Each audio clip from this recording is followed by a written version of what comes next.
Agar siz ham mana shu memcoinga $90 investitsiya qilib qo'yganingizda $50,000 daromad qilgan bo'lardingiz. Do'stlar, ba'zida memcoinlarda daromad qilish uchun juda ham ko'p mablag' kerak emas.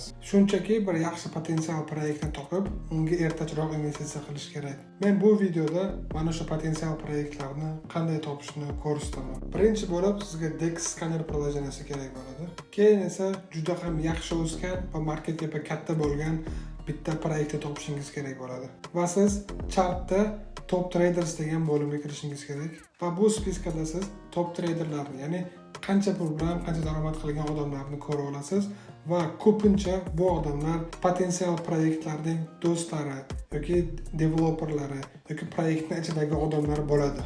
Va eng qizig'i, siz bu traderlar qilayotgan ishlarni xohlagan paytingiz kuzatishingiz mumkin bo'ladi.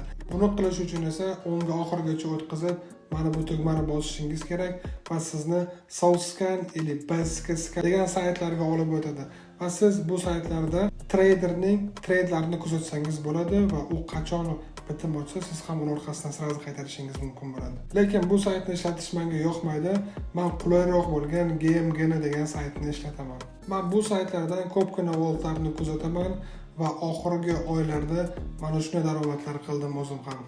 Agar siz meni sahifamni, Telegramimni va bundan oldingi qo'ygan videoimni ko'rganingizda hozirgacha allaqachon 2-3x daromad qilgan bo'lar edingiz. Bu hech qanaqa moliyaviy maslahat emas. Men o'zim insider ma'lumotlarni topib $10,000 daromad qilaman.